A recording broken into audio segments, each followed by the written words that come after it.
abo pag ita magakadto dira iti balaan taman basta may mga salakyan kisa ti ang iban sa aton nabudlayan man nga magkadto pa dira lain yang ati hawan ma-enjoy pagid sa aton nga mga pumuluyo. Klaro na to ini kay isa lang man ni kadlaw, hindi nga adlaw-adlaw ini. Kada Kundi Sunday. kada Sunday lang gid ang ini nga pagpatuman sang car free ordinance dira.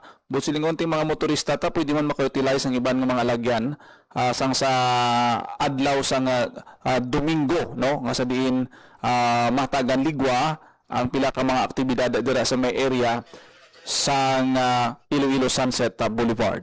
Nel, madamo gid. Manunod na ni report para sa Bagong Pilipinas, General Baclay, Radyo Pilipinas, Radyo Publiko. Radyo Pilipinas. Radyo Publiko.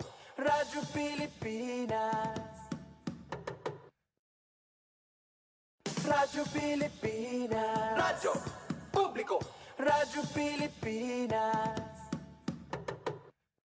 28 minutos makaligat sa takna ang alas 2 sa hapon. Maghatag lang ita sa pila ka mga pahanumdo. Magabalik lang ang programa Bantay Banwa.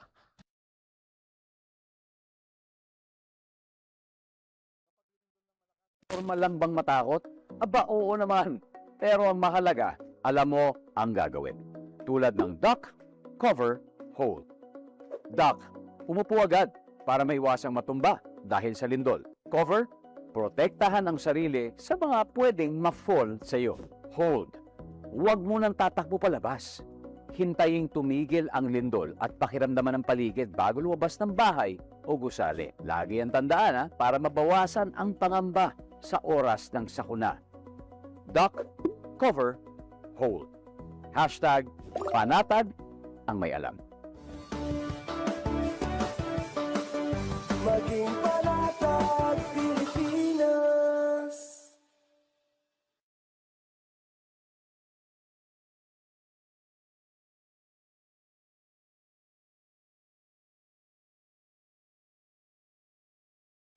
Time to celebrate kulturang Pinoy. Tradisyon, musika, sining, literatura at iba pa. Anything and everything fun and Filipino. Ito ang Pinoy Kultura. Kilala mo ba ang The Rockefellers? Ang pinakaunang Pinoy musical act to land a spot in a prestigious US music chart. The Rockefellers is composed of 4 brothers, Antonio, Junior, Eddie, and Albert, and their father, their pops, Moro Maligmat. Pasok sa number 16 ng Billboard Hot 100 ang kanilang kantang Killer Joe. Killer Joe, go! Holding her so tight. That was in 1963. Halos 5 dekada pa ang lilipas for a solo Filipino act to surpass this feat. This is when Charis Pempenco's self-titled album debuted at number 8 on Billboard's Top 200 albums. Yan ang Pinoy Kultura because our culture is cool. Game, 1, 2, and... Paatuhon, balikat ulo, kita pwetan, may wangat susus. Huwag mong titigan ang hindi sa'yo at maging disenteng tao. Pare, ang catcalling ay isang uri ng sexual harassment. Di biro ang sexual harassment at di nakakamacho ang pang-aabuso. Isang paalala mula sa Philippine Commission on Women at ng himpilang ito. Maging fuel efficient. Planuhin ang bawat biyahe para iwas traffic. Mag-carpool para sa mababang carbon footprint at emission. Tipid na pamasahe, may savings ka na aabot sa 10%. This is a public service announcement from the Department of Energy and this station.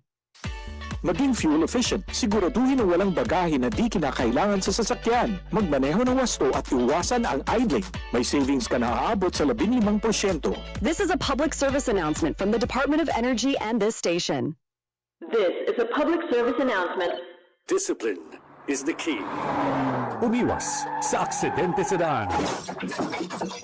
Ang pagmamaneho ay may kaakibat na responsibilidad, hindi basta mapaandar lang ang sasakyan.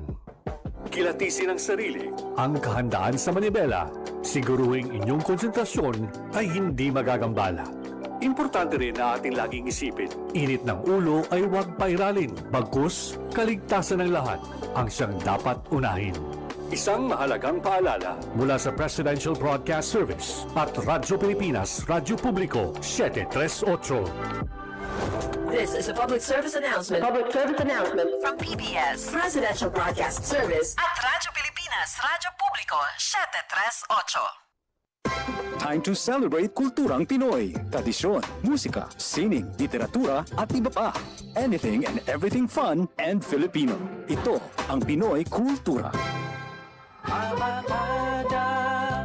Ang abacada, sounds that make up Tagalog words, pagbigkas at pagsulat ng mga titik o letra sa Tagalog, the basis for our national language. Steam It, Panahon TV, Tagalog Lang, Metro Scene, and Wiki dig into its evolution. Records start with the baybayin, the alphabet used by the early Filipinos in the 1600s. From the Tagalog root word baybay, meaning to spell, baybayin was apparently derived and influenced by Indic and Javanese scripts. There was also the alibata. Paul Rodriguez Versosa named that in 1914. Was based on the Arabic alphabet from the Maguindanao Moros, but was modified when the Spanish came. The Spanish introduced the Latin and Spanish alphabet called abecedario, the original alphabet of the Catholicized Filipinos. You could say the Romanized version of baybayin. Then the Americans came and introduced the English language and its 26-letter alphabet. Because there was fear of losing the abecedario, the government ordered the adoption of a Tagalog-based national language. They also wanted a dictionary and grammar book.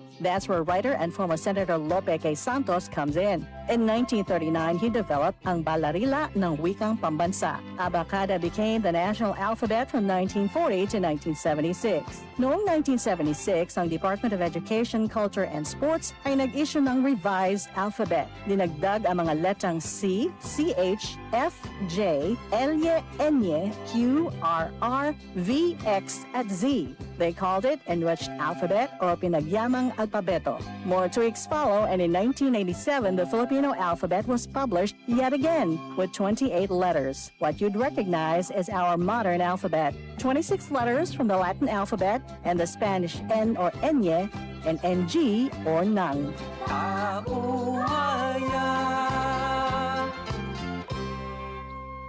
Yan ang Pinoy Kultura because our culture is cool. Mabilisang trivia, dagdag talino. Heto na ang Dagling Kaalaman. Drop, cover, and hold. Ano ang mga dapat gawin kapag lumilindol? Manatiling kalmado, pumunta agad sa pinakaligtas na lugar sa bahay o saan ka man naroroon. Ipakita sa mga bata ang dapat gawin para hindi sila matakot. Huwag lumabas ng bahay habang lumilindol. Mag-drop, cover, and hold sa pinakaligtas na lugar ng bahay hanggang tumigil ang pagyanig. Lumayo sa mga salamin, bintana at mga bahay na maaaring bumagsak. Kung nasa labas ng bahay, manatili sa lugar na kinalalagyan. Protektahan ang sarili mula sa mga debris o bagay na maaaring bumagsak sa paligid ninyo. Kaunting kaalaman na malaking dagdag talino. Abangan muli ang susunod na Dagling Kaalaman.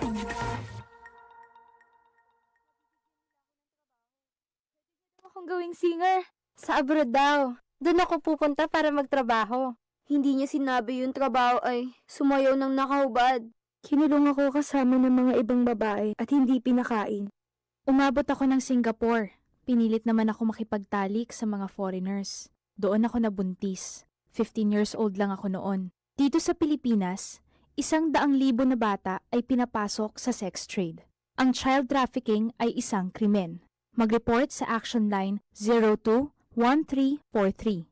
Hindi mo kailangang makita ang mga mukha nila para maramdaman ang takot nila. Isang paalala mula sa ECPAT Philippines, Interagency Council Against Trafficking, PIA at ng himpilang ito.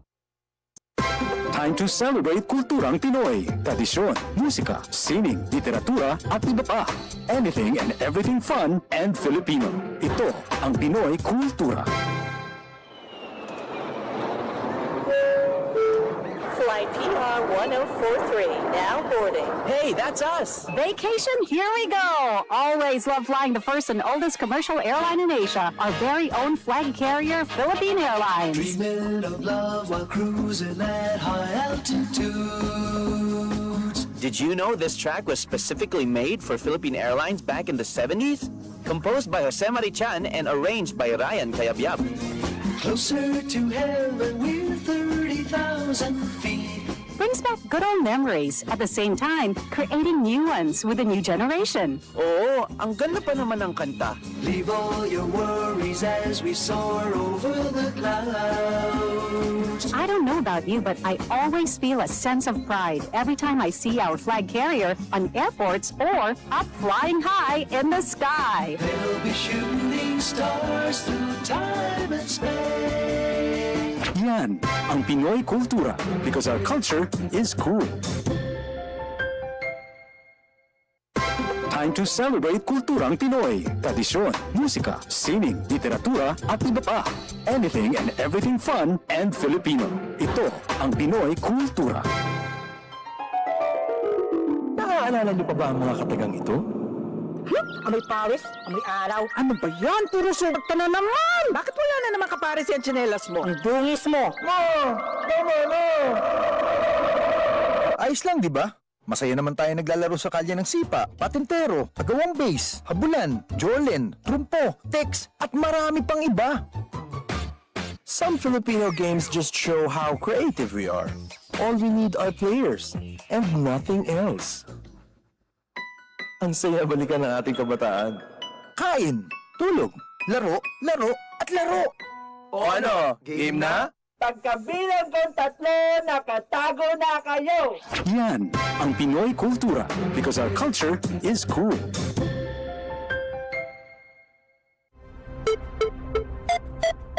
Ang violence against women and their children o VAUC ay isang krimen at hindi isang pribadong usapin lamang.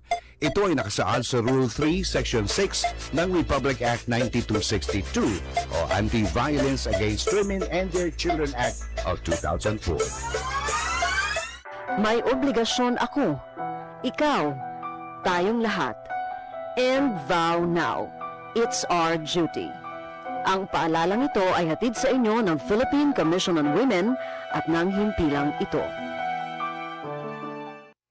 Time to celebrate kulturang Pinoy. Tradisyon, musika, sining, literatura at iba pa.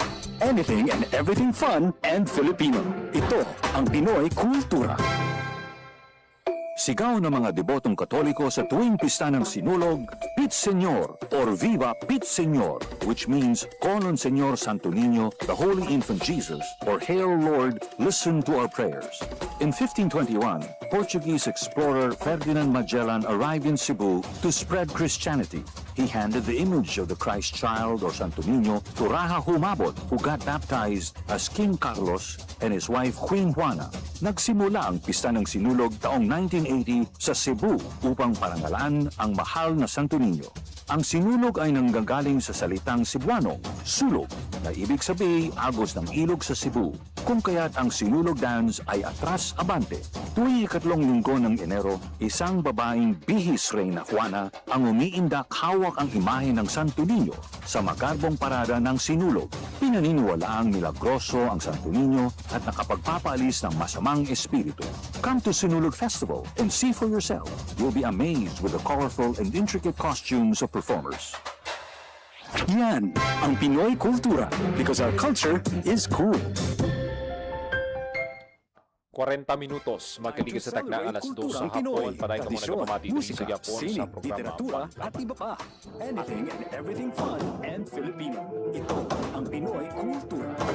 Kilala mo ba ang The Rockefellers? Ang pinakaunang Pinoy musical act to land a spot in a prestigious U.S. music chart. Madamo mga kabyanan ang nagpalabuot sa simpatyano, kaulan sa simpatyano ang pamilya ni Rene Matalbonia sa sining natabo sa Aurora mga kabyanan matapos na nalumusin ni sila no unang isa pagit ka student athlete na si Divine Adidi taga Nigeria. Pero ang request mga kabyanan sa iyang pamilya nga i-repatriate no ang bangkay sini sa ilang pungsod sa Nigeria. Si Divine taga Nigeria. Ikaduhayan na ni nga tuig kundi kita magsala no sa UAAP. Kagti ang goal nila siniti ilang nga daan nagatuig nga way makakampiyon ang Ateneo. kung nadumduman pa sa aton mga tagpalamati, ano na ni, nagabulos-bulos lang ang De La Salle, University of the Philippines. Commission on Women at nang himpilang ito. Kaya nadumduman ko sang 2020. Anto 3 points bala ni JD kagulangan do bala kontra sa Ateneo. Amotong pagdaog liwat mo sang University of the Philippines, hindi kita mo sila 2023. Time to celebrate 2022. kulturang Pinoy. Tradisyon, Tapos sining, UP, literatura, daog at man. iba pa. Tapos Anything De La and Salle everything University, fun and yung time na ni KQ, Filipino. tapos Ito, ang nakuha Pinoy sa University kultura. of the Philippines ang kampyonato. So muna, no? Kung ano Di ang Think about the tap tap ang tap of the bamboo stick Ateneo on a Subo, thorn to draw a gutom symbol sa on kampyonato. someone's arm. Pero This is the hindi traditional man Kalinga inarason art para of nga ti tattooing, performed and kept alive by traditional Victorians, silutan. Wangod o Hindi man Gay, guro nga also silutan known ang as term. Mariogay from Ah, Bulacan, Tinglay, tuman Manila. nga pagpabudlay The creator sa said training. Wangod is the Philippines' oldest Manila At 105 years old then, Sarah Barr is on Metro telling Una, Wangud's no? Sakto, story gid. Hindi as mo an na mabalik ang apprentice at kabuhi. 15. Sumugid ng Breaking pinakamasakit the dira norm, mga learning kabyanan. the Mambabatok tradition that used to be taught only to men. The art began with the indigenous Butbud warriors, headhunters who got Bugos tattoos gid with ang special meaning before kill. pagpalabot sang simpatya ni Senator Bongo sa mga nalisdan nga pamilya. Sa sining natabo kay Rene Clerk Baterbonia, kalakipman si Divine Adili nga napatay no sa tunga sing ilang basketball training sa Dipakulaw, Aurora. Iti suno gani sa opisyal bilang isa man ka athlete kag basketball player halin pa sang bata niya, masakit para sa iya ang natabo sa duwa ka athlete. Kag ti bilang chairman sang Senate Committee on Sports nagapanawagan ini sa mga natungdan nga ahensya nga imbestigahan.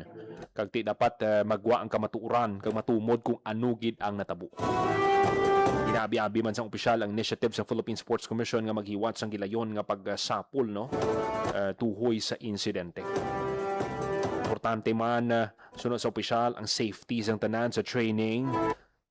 Kay ti balan mo hindi man pwedeng ipatrain mo lang nga ipatrain da mga bata, pero ti malimtan mo na ang aspeto nga dapat safe ang mga kabataan. Anuman ang magagawa sa investigasyon, hangad sa opisyal nga ti magaserbi ni nga leksyon kag hindi na kuntani masulit. Kagdi suportado man sa opisyal no kung may mga layi o kung pulisiya nga dapat ipatuman parang hindi na masulit ang ining insidente. Para sa iya, a lost life is a lost life forever. 45 minutos magaligad sa takna nga alas 2 sa hapon. Sa ibang paginaton nga balita mga kabyanan, may masobra 5,000 nga job vacancies ang pagabuksan sang Dole Western Visayas sa trabaho agad job fair sa Hunyo 12 kadungan sang selebrasyon sang Independence Day. Mga kabyanan,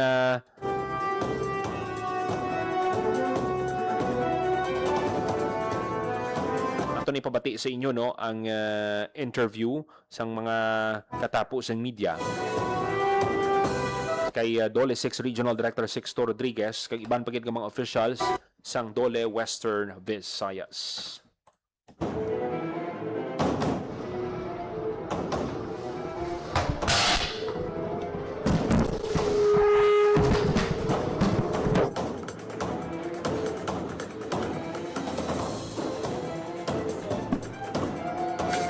$5,106 local and overseas job vacancies, providing job seekers with immediate access to employment opportunities.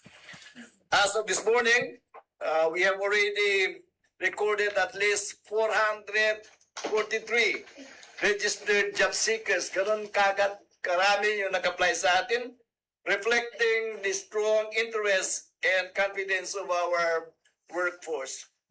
Beyond employment facilitation, this year's celebration highlights Dole's commitment to inclusive and holistic public service.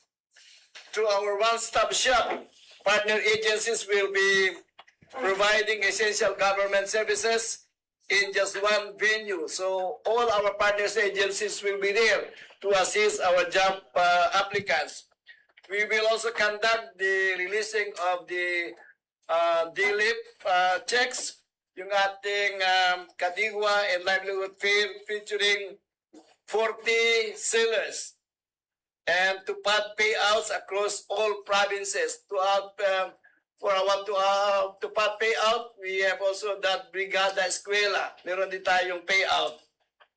And implementation of the Project Angel 3 in all field offices. Recognizing that employability is also linked to health and well-being, we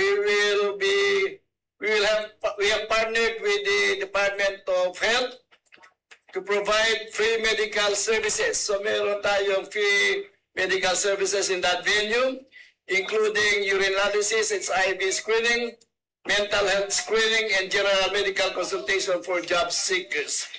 This year's Kalayaan celebration is more than a job fair.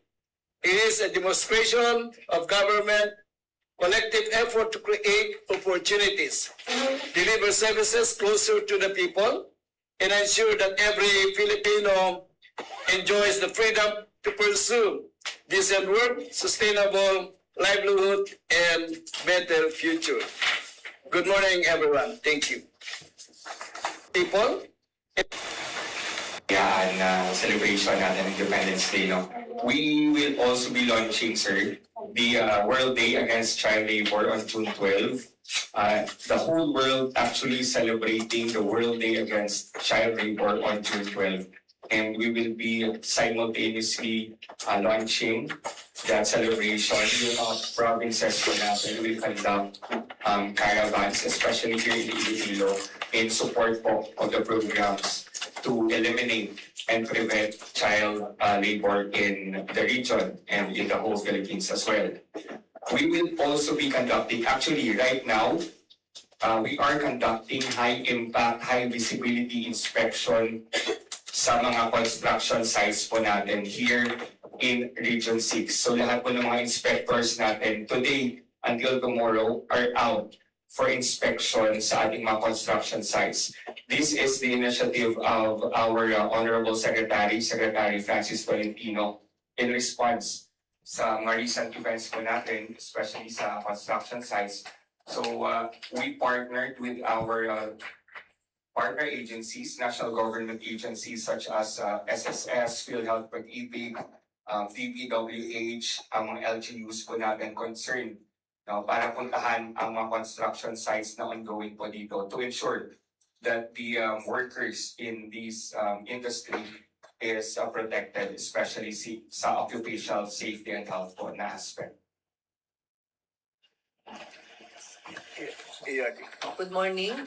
Also, through the instruction of our Secretary, Francis Tolentino, we continue to strengthen the convergence program, most especially in the implementation of the TUPAD.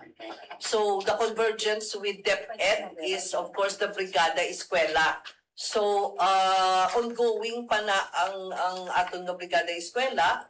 Some of them will continue to assist sa mga schools. But all in all, although on June 12 ang payout lang natin is around 26 million, but as far as Brigada Eskwela is concerned, the regional office has actually partnered with DepEd with the total beneficiaries of 11,726. So total budget of that is around 71,765,430. Also, we have continued implementation of our assistance under Uplift, the Dole Tuloy Pasada. So we have initially implemented together with LTFRB ang 115 to cover drivers and conductors. So we have the second phase. The second phase would cover 21 routes within Iloilo City man. So it will cover, as initially per the conduct of orientation, there are around 959 covered beneficiary that will have 10,763,420 budget. So ang ibang nga mga ruta, kaya ang start during that time for our first phase, Buntatala, Tagbak, to city proper lang route. Subong may additional na nga mga routes within Iloilo City. Also, Through our Iloilo Field Office, we have also convergence with DPWH, City of Iloilo, even ang mga barangays involved, the PNP, they have implemented Tupad program through Oplan Kontra Baha. So as of now, they have covered 70 beneficiaries with first payout nila nga 10 days is 577,500. So these workers will assist in cleaning up the creeks all over Iloilo City. May mga covered kita nga mga barangays, and through the partnership with Iloilo City that would provide some mga equipment, also with the LTFRB and some occupational safety na PPEs nila para magsulong sila sa baha. They have their boots, they have their gloves. And so DPWH, Iloilo City, barangays, PNP, and other stakeholders are also assisting in the implementation of the program. Pati ang press conference sa Department of Labor and Employment may kang tanan sa trabaho agad job fairs pa sobra 5,000 nga trabaho nagahulan, and we hope nga ang aton nga mga kauturan i-grab gid ang opportunity nga mag-apply kag hopefully mabaton sa trabaho. Importante gid nga may trabaho kabudlay gid subong sang pangabuhi, ba? Dapat pag graduate mangita dayon trabaho. Dumduman ko gid na sa una ako March graduation namon kundi ko magsala Friday. Hindi, Saturday ang graduation namon. Tama, Saturday. Tapos pagka Monday nag-start ko dayon training sa sa ABS-CBN sadto. Hindi ko ginamalipatan kay Sabado. Di week before, at least may idea aton mga kauturan para sa mga sa mga bago graduate. Kung may gina-target na kamong obrahan, kag tinatapos mo naman ang mga kinahanglan mo nga para ka-graduate ka, pilisan gani 2 weeks before, amat-amat ka na pang-apply, di ba? Amat-amat ka na pang-apply para pag-abot sang graduation mo hindi ka na maghulak pa sang pila ka bulan para makakuha ka sa trabaho. So, kung baga may ginahulat ka na ba lang magtawag sa imo or kung binason ka sugod ka dayon. Kaya mo to, start ko training 4 months. Mula na galing medyo malipot lang ang akon nga stint sa ABS-CBN, tapos nagsaylo-saylo na hasta sa 2011 to mo, after 2013 dali na ako sa radyo ng bayan, subong Radyo Pilipinas. So muna nga dapat kung may mga muni nga opportunities, job fair, damo ka sang pwede applyan nyo gid. Para nga sa ulihi bala hindi ka mo maginulsol nga ay tani nag-apply ko diri, ay tani sayang ang opportunity. Dapat kada may tsansa i-grab gid sa aton nga mga kauturan. June 12 no? Robinson's Place, Iloilo. Mga kabanan ng iban pagit ng mga balita patpato nato sa masunod nga edisyon sang programa Bantay Banwa. Ginapasalamatan nato ng aton mga kaupdanan sa technical side, sa studio, Engineer Roy Louis Caipang, sa transmitter, Mr. Jeffrey Betita. Para sa Bagong Pilipinas, Joseph Paul Noblesa Tarosa, Radyo Pilipinas, Radyo Publiko. Ang inyong tulay sa himpapawid ng serbisyo publiko.